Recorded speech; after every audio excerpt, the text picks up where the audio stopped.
My son sold my truck last Tuesday.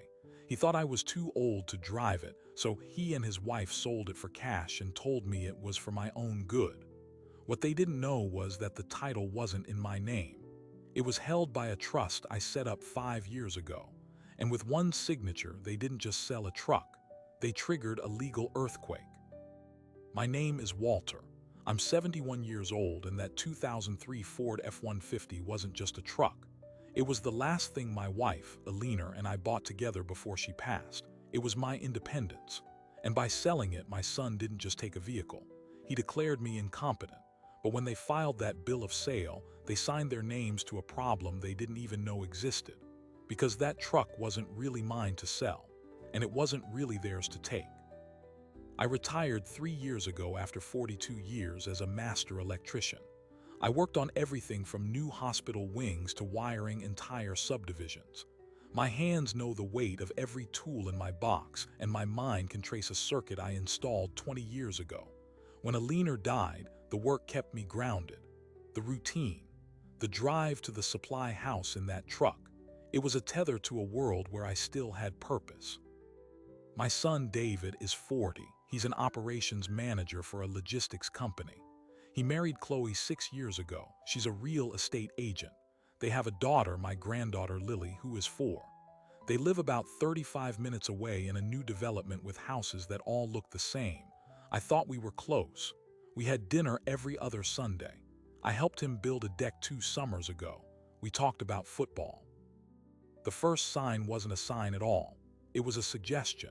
About 18 months ago, over Sunday meatloaf, Chloe mentioned how much Uber and Lyft had improved. She said a friend of hers sold her second car and just used ride shares, saved a fortune on insurance and maintenance.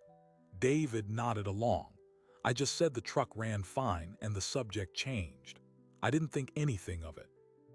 Then last fall it became a theme. Chloe would bring up statistics about older drivers.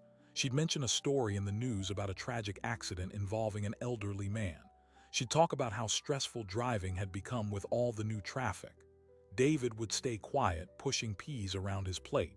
I'd change the subject to Lily's preschool or the weather. I wasn't in denial. My vision is 2020 with glasses. I passed my license renewal with no issues. I had my doctor check my reflexes just to be sure. I was fine. But the message was being delivered softly, persistently. The pressure point was always financial. Chloe and David had bought at the peak of the market. Their mortgage was high. Chloe's real estate commissions had slowed down. They had preschool tuition. One evening in January, David came over alone. He looked tired. He said they were looking at their budget and they were stretched thin. He asked awkwardly if I'd ever considered moving into a nice senior community. He said they could help me sell the house, that there was a lot of equity I could use to live comfortably. I told him this was my home. Alina and I paid it off 15 years ago. The only bill is the property tax. I told him I wasn't going anywhere. He looked defeated but also a little relieved. I thought that was the end of it. I was wrong. The strategy just shifted from the house to the truck. The arguments became more direct. Dad, it's a gas guzzler. Dad, insurance for a senior on a pickup is so high. What if you have a medical episode behind the wheel? It was always framed as concern, my safety, their worry, my financial well-being. It was never about the $12,000 they could get for a clean, low-mileage 2003 F-150. At least, they never said that part out loud. Then 3 weeks ago, David asked for the truck's registration and insurance paperwork. He said he wanted to shop some rates for me, see if he could find a better deal. I trusted my son. I gave him the documents. That was my first mistake. The following Tuesday, I had a dentist appointment at 10 in the morning. My truck was gone. I stood in my driveway in my coat, holding my keys, staring at an empty space where it had been parked every day for the last 19 years. My first thought was that it had been stolen. I called David, my hands shaking. He answered on the third ring. Dad, he said, his voice flat. It's okay. We sold it. The money's in your account. It's for the best. I couldn't speak. I literally could not form a word. He kept talking. He said Chloe had a client who was a contractor looking for a reliable old truck. He said they got a great price. He said they deposited $8,500 into my checking account. He said they arranged for Uber credits for me to get to appointments in the grocery store. He said it was all done. Final. I found my voice. It didn't sound like me. You sold my truck. It wasn't a question. We helped you sell it, Dad. You're not driving anymore. This eliminates the risk. It's one less thing for you to worry about. I hung up. I walked back into my silent house. I sat at the kitchen table Alina had picked out, and I looked at the vacuum left in the wake of what had just happened. It wasn't about the money. It wasn't even entirely about the truck. It was the absolute certainty of it, the complete removal of my agency. They had looked at my life, my competence, my property, and they had made an executive decision. I was a problem to be managed, an asset to be liquidated, a risk to be mitigated. And that's when I remembered the trust. 5 years ago, after a scare with Alina's health, we sat with a lawyer. We set up a revocable living trust. We put the house in it. We put our investments in it. And on a whim, because the lawyer said to be thorough, we put the truck in it. The title wasn't in the name of Walter James. It was in the name of the James Family Living Trust. I was the trustee, the only trustee. I called my attorney, Linda Gable. She's handled my affairs since Alina died. I told her what happened. There was a long silence on the other end of the line. Then she said, "Walter, tell me exactly what documents you gave David." I told her about the registration and insurance. "Not the title?" she asked, her voice sharp. "No, the title is in the safe deposit box. I never gave him that." I could almost hear her mind working. "Okay," she said. "The registration proves ownership for insurance and the state, but it's not the proof of ownership for a sale. The title is. And if the title is held in the name of the trust, then David had no legal authority to sell that vehicle. Only you, as trustee, can sign over a title for trust property." "So the sale is invalid?" I asked. "It's more than invalid, Walter," she said. "If he presented your registration and pretended to have authority to sell an asset owned by a trust he is not a trustee of, that's potentially fraud. And if he and his wife deposited the proceeds into your account without your consent, that could be construed as an attempt to create a paper trail to justify an act of elder financial exploitation. This is very serious." She told me not to touch the $8,500. She told me not to call David back. She told me to go to the bank, get the title from the safe deposit box, and bring it to her office first thing in the morning. She said we needed to move quickly before the new owner tried to register the vehicle. I did what she said. I drove my old sedan, the one Alina used for groceries, to the bank. I held the title in my hands. There it was, clear as day, owner, the James Family Living Trust. I brought it to Linda. She looked it over, then looked up at me. "The buyer is going to take this title to the DMV.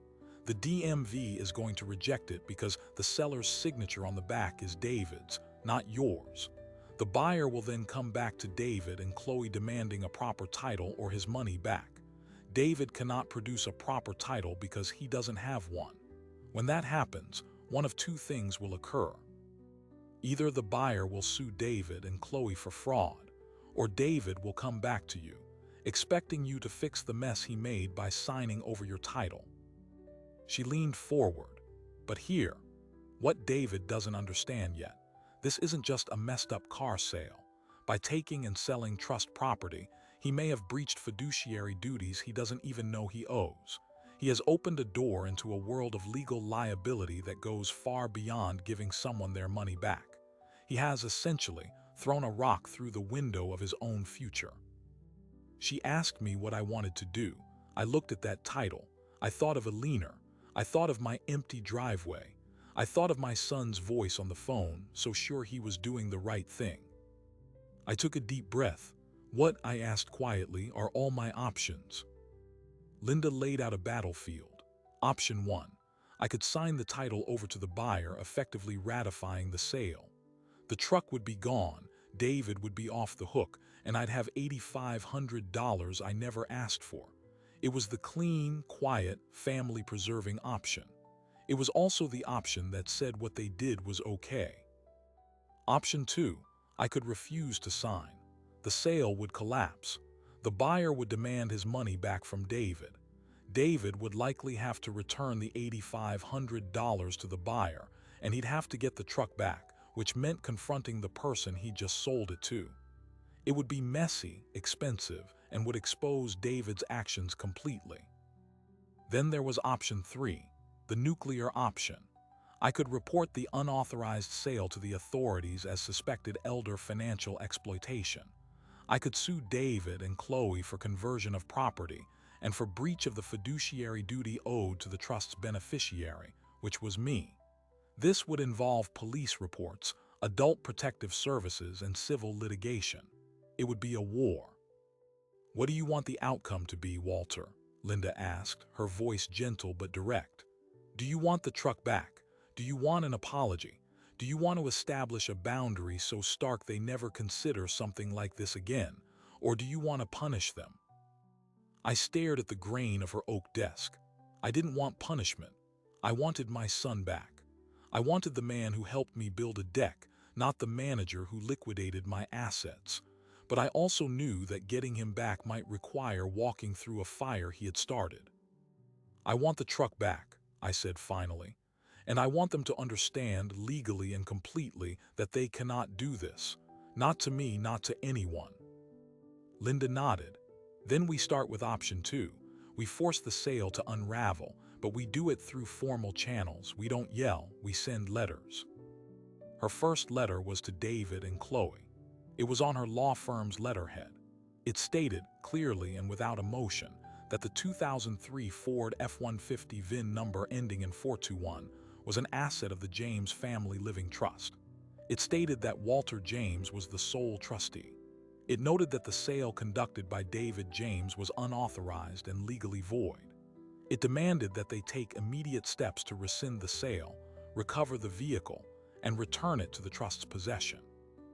It gave them 72 hours to respond with a plan of action.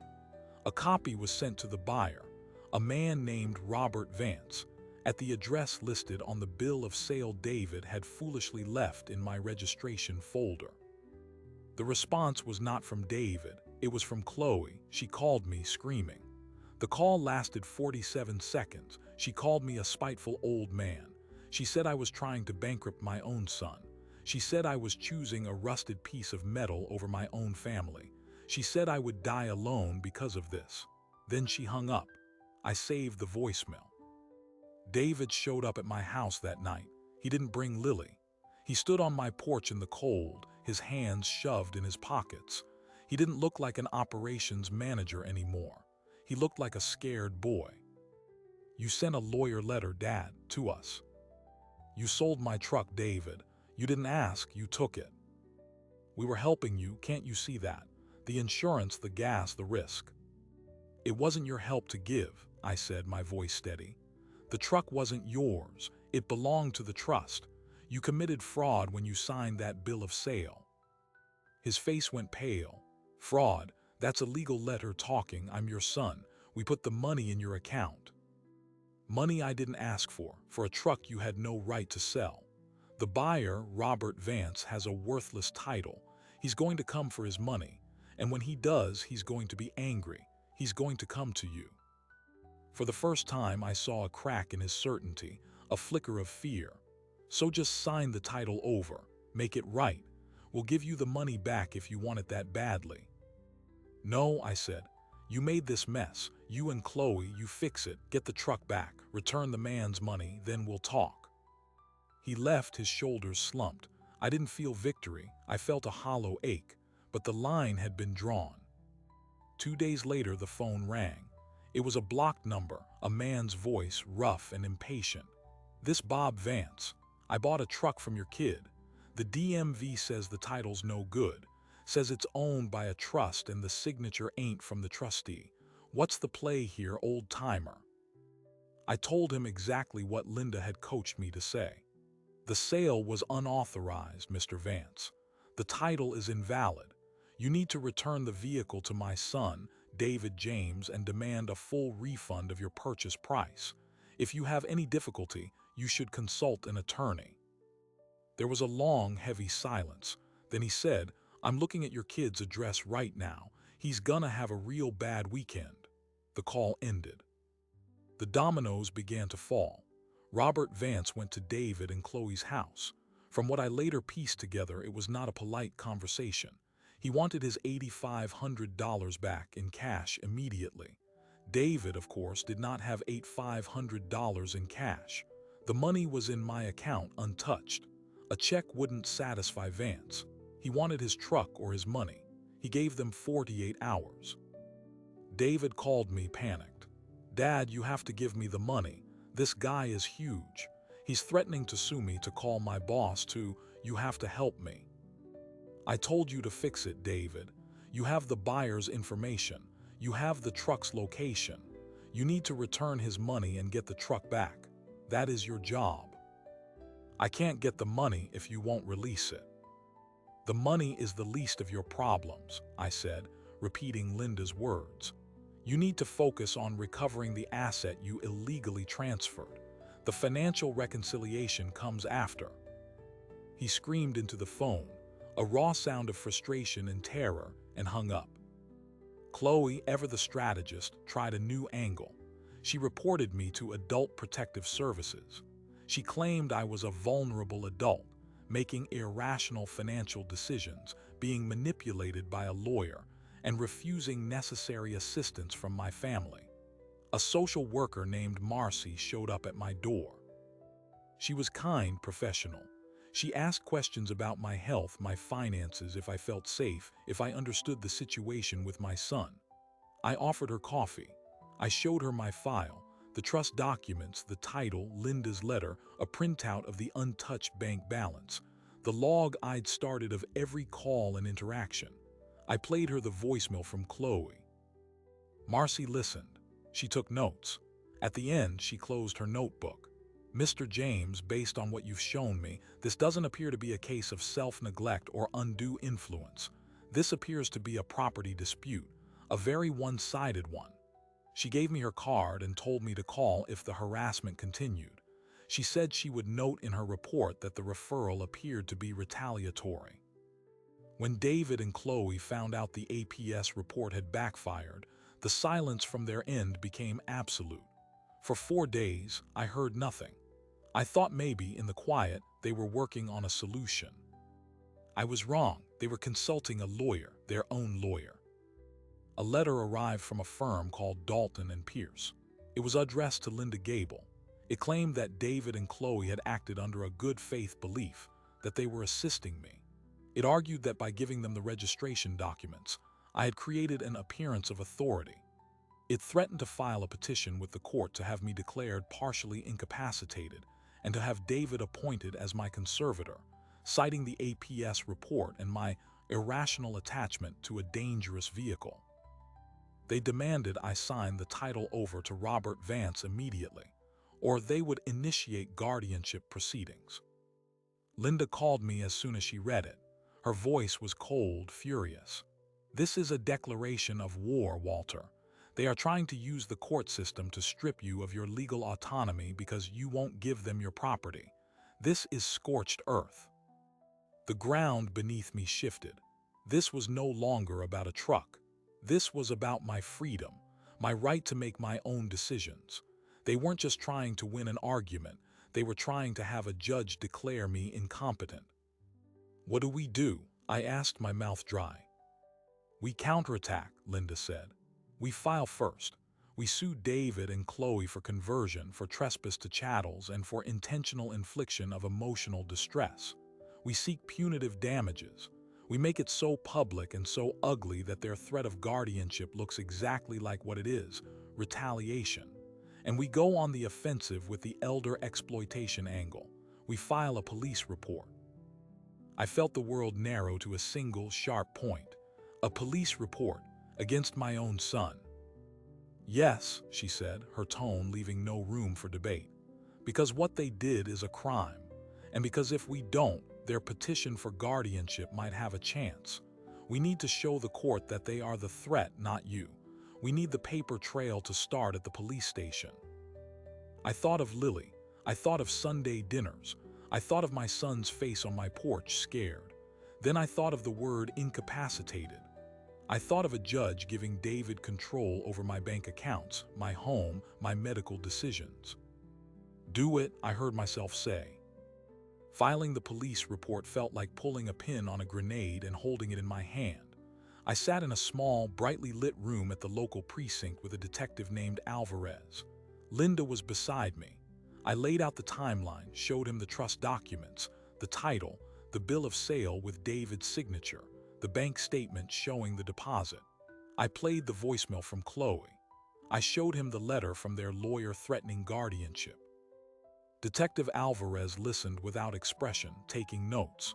When I finished, he leaned back in his chair. "So, to be clear," he said, "your son took an asset that was owned by a legal entity he is not a part of, sold it, kept the money in your name to create a paper trail, and is now threatening to have you declared incompetent because you objected." "That's the summary," Linda said. He nodded slowly. "I've seen this pattern before. It's usually with checking accounts or jewelry. A vehicle is bold." He said he would open an investigation for possible elder financial exploitation and fraud. He explained it would be a slow process, but a police report would be generated immediately. That report would be a shield against the guardianship petition. The report was filed on a Thursday. On Friday, Linda filed our civil lawsuit against David and Chloe. The complaint was 27 pages long. It detailed everything. It used words like conversion, trespass to chattels, and breach of fiduciary duty. It asked for the return of the truck, for compensatory damages, and for punitive damages to punish them for their conduct. It was served at their home by a process server at 7 in the morning. The system was now fully engaged. The machine of the law, once cranked to life, began to turn with a slow, grinding inevitability. The first effect was financial. David and Chloe's lawyer, a man named Pierce from Dalton and Pierce, called Linda. His tone was different now. Less threat, more negotiation. He proposed a settlement. David and Chloe would get the truck back from Robert Vance, return his money, and give the truck to me. In exchange, I would drop the lawsuit and the police complaint. Linda consulted me. "It's what you wanted from the start," she said. "But they're only offering it now because they're scared. The police report changes the calculus. A criminal record for financial exploitation would destroy David's career. Chloe could lose her real estate license." I felt no triumph, only a heavy fatigue. "And the guardianship threat?" I asked. "They would withdraw it as part of the deal." "Tell them yes," I said. "On one condition. They get the truck back first. Once it's in my driveway, we sign the papers." Linda conveyed the offer. Pierce agreed. A week passed, then another. We heard nothing.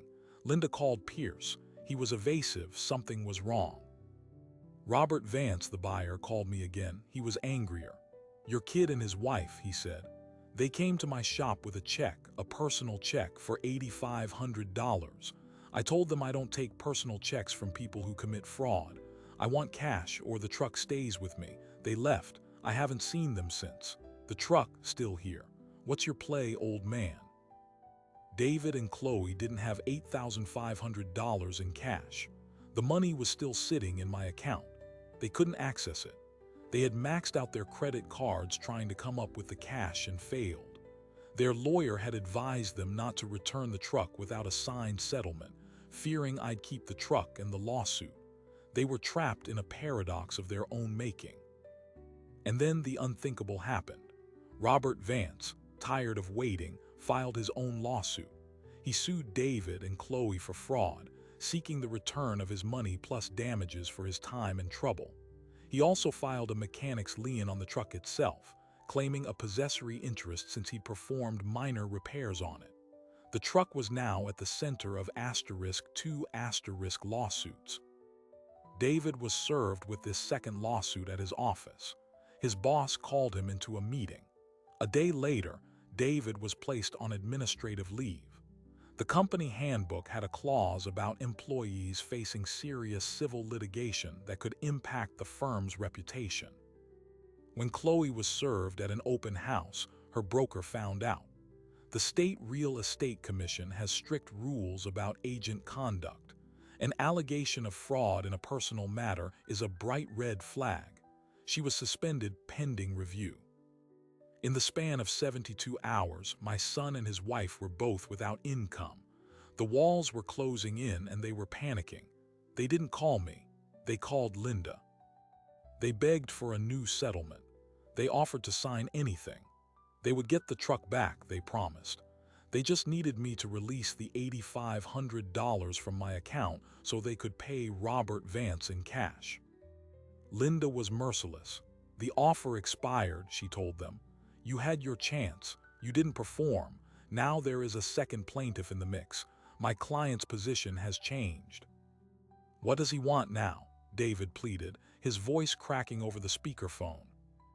Linda looked at me. I mouthed the words. She repeated them. He wants the truck back in his driveway. He wants a public notarized apology from both of you, acknowledging the unauthorized sale. And he wants you to withdraw your threat of a guardianship petition in writing, with a clause stating you will never seek conservatorship over him in the future.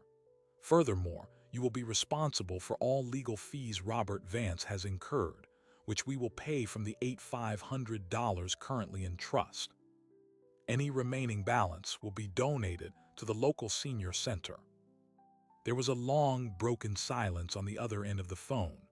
Then Chloe's voice, stripped of all its former sharpness, whispered, "We can't afford that." "You should have thought of that before you sold a truck that wasn't yours," Linda said, and ended the call. I thought that was the bottom, the moment of surrender. I was wrong. The next morning, Detective Alvarez called. "Mr. James, we've hit a snag," he said. "Your son and daughter-in-law have retained a new, more aggressive criminal defense attorney. They are claiming that you did give them verbal permission to sell the truck months ago.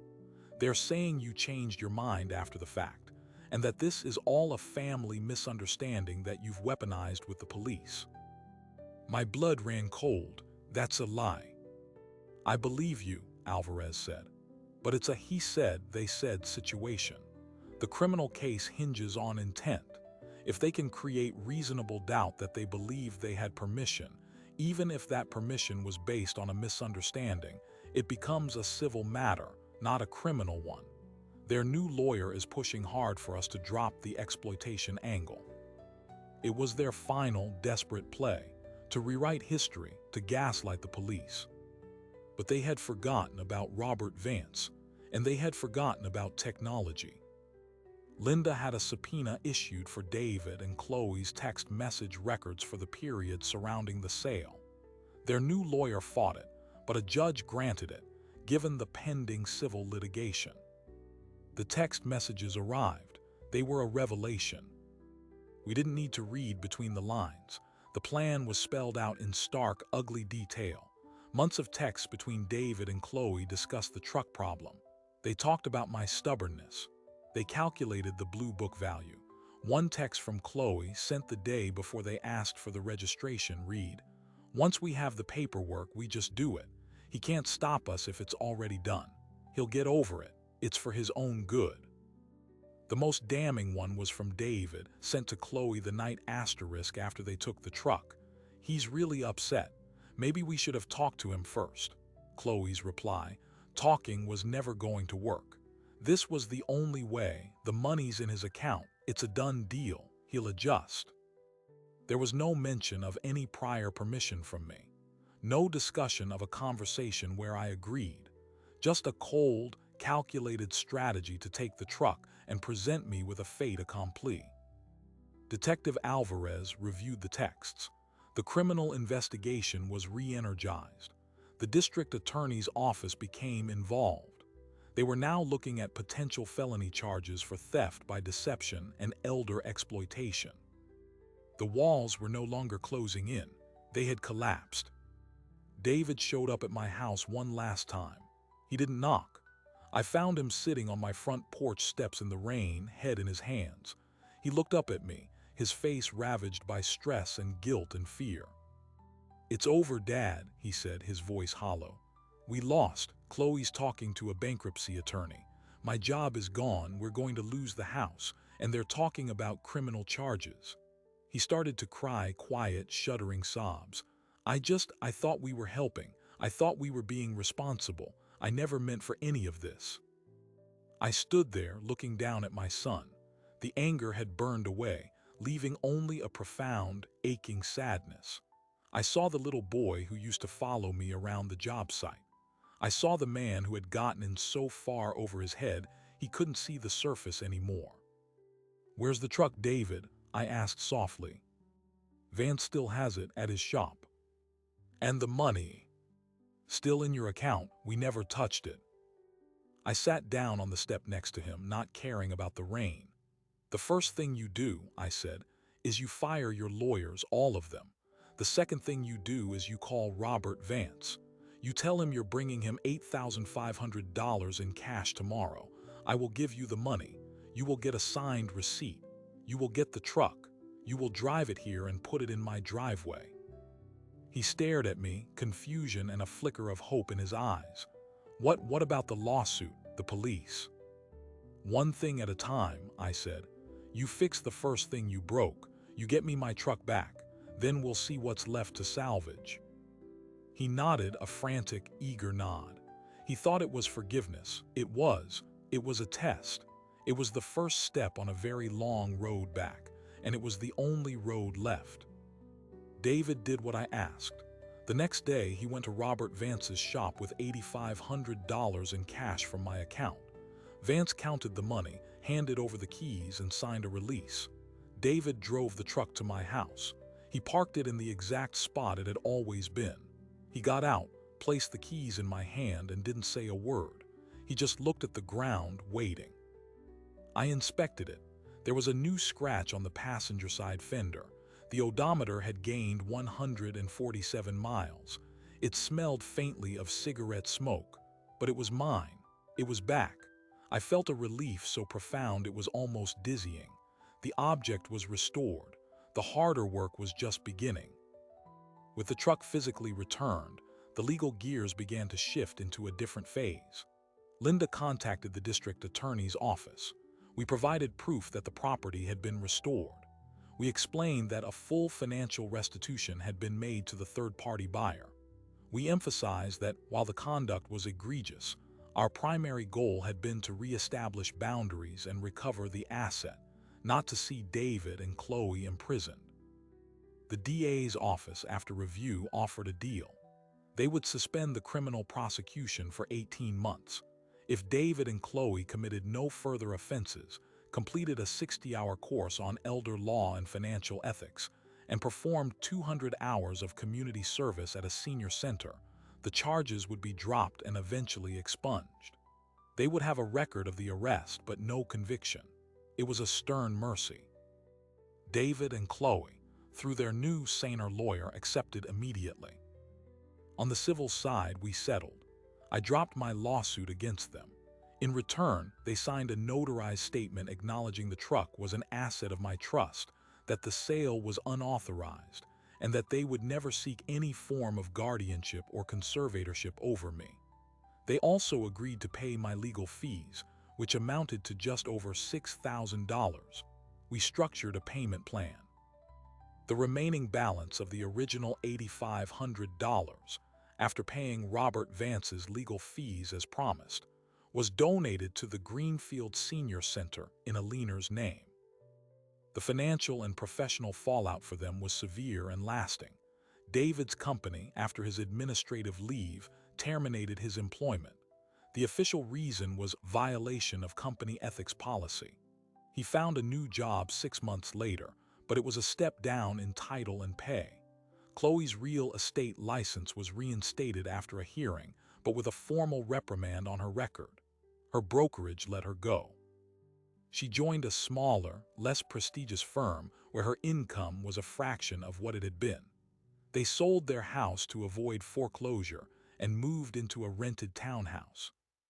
The family silence that followed was deep and wide. There were no Sunday dinners, no calls on birthdays.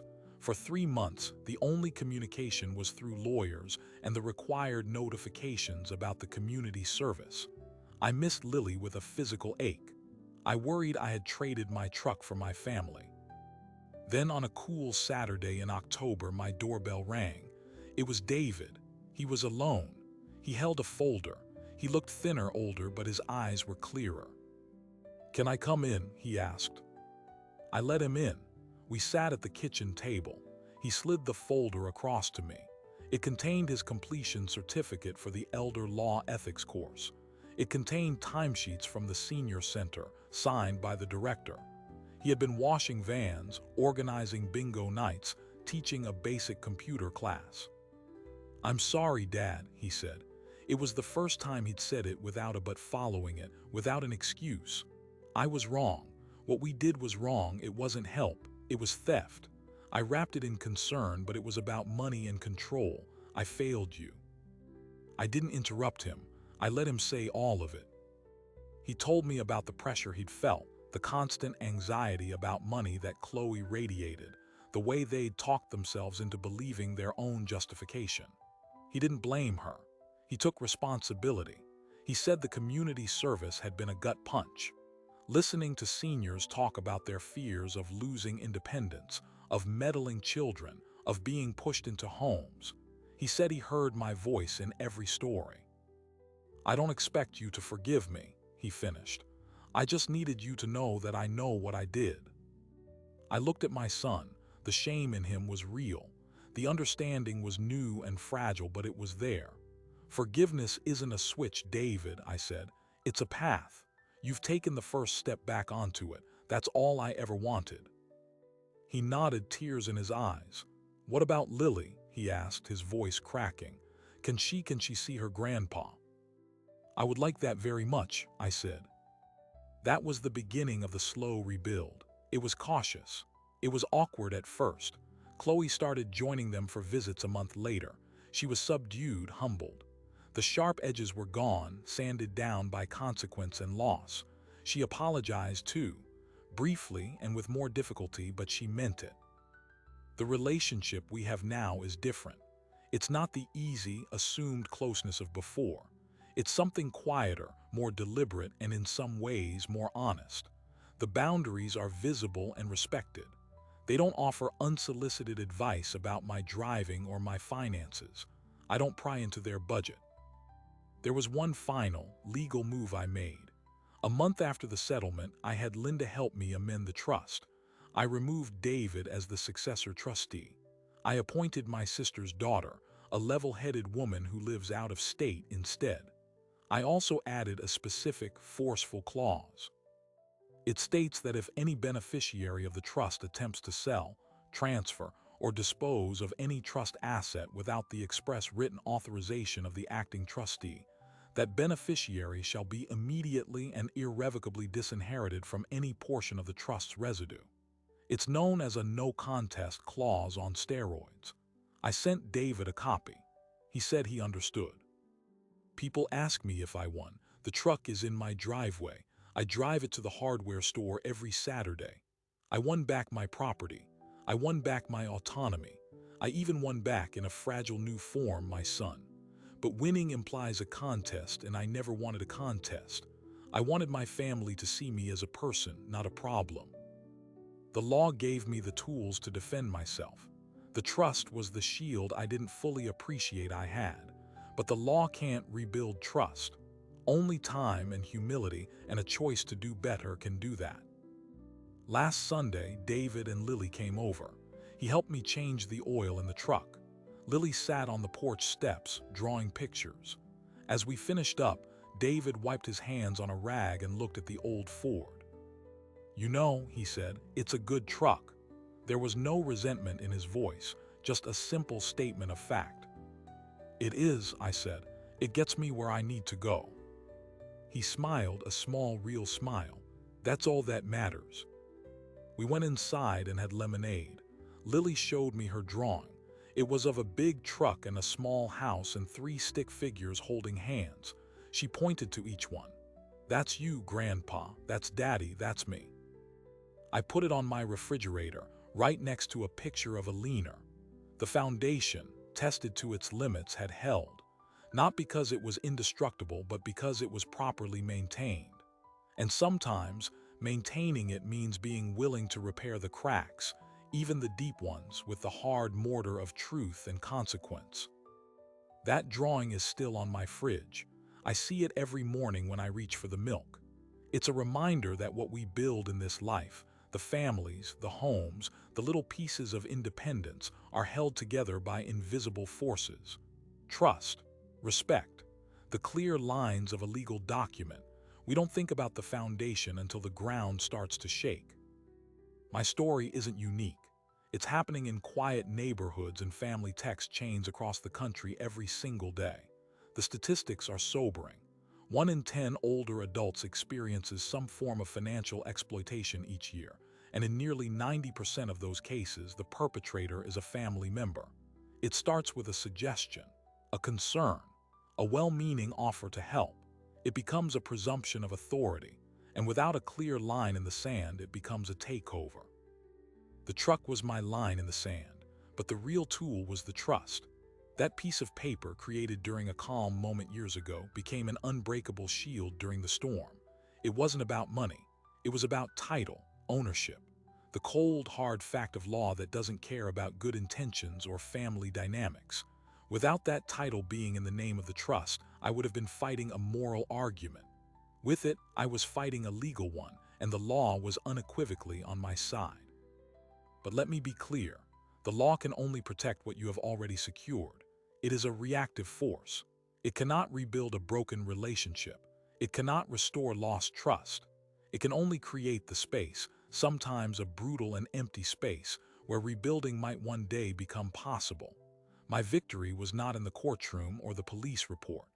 It was in my son's eyes at my kitchen table when he finally saw me as a man, not a liability. If you take anything from this, let it be this. Have the difficult conversations when the sun is shining. Put your documents in order, a will, a trust, powers of attorney. Make your wishes known in writing with legal force. It is not an act of distrust. It is the ultimate act of love for yourself and for your family. It removes ambiguity. It replaces emotion with clarity. It builds a foundation that can withstand the pressure when good intentions go terribly wrong. And if you are the one feeling that pressure, if you are being told your judgment is fatting, your possessions are burdens, your independence is a risk, know this. Saying no is not an act of selfishness. It is an affirmation of your personhood. Your safety, your dignity, your autonomy are not negotiable. You are allowed to defend them with every tool available. The oak tree a leaner and I planted is now over 13 feet tall. Its roots are deep, and its branches are wide. It shades the entire corner of the yard where I park that old Ford. Some days, I just sit and look at both of them. One grew because we planted it and tended it. The other stayed because I refused to let it be taken.